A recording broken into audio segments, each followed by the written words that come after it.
And Mark Strassmann joins me now from the scene of just so much destruction there in Albany, Georgia. And Mark, again, if you could just walk us through exactly what there is to be seen there and give us the latest on the recovery efforts.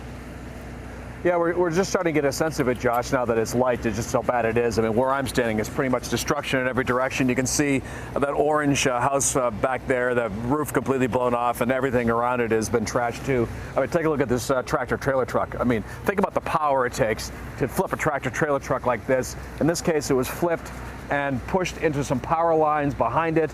And beyond the power lines is another house, or maybe it's a business. It's kind of hard to tell because that is also in ruins. And so what you have now that it's first light is not only a sense of the scope of all this, but a renewed effort by search teams to look for both survivors and any more victims, if there are any more.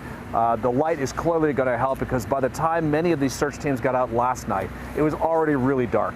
And then, of course, that's just one more obstacle in a city that is facing so many problems as it tries to come to some sort of grips with what has happened to them in the last 24 hours. What's the sense of how prepared people were for what happened there?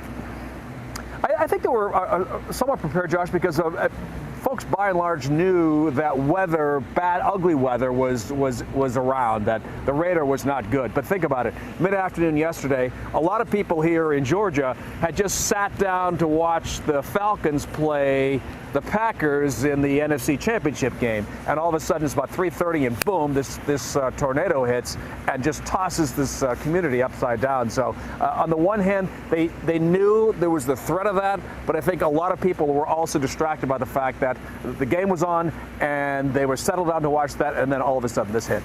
And again, Mark, how regular an occurrence are tornadoes, certainly of this power there? Well, the short answer is not very in January in Georgia. National Weather Service, Josh, says on average 2 tornadoes in January in Georgia. 2. This past weekend alone, 24 reported tornadoes. 24. So it was clearly a weekend to remember from a weather perspective, and just a tragic one for so many families. I mean, there was a mobile home park about a quarter mile from where I'm standing.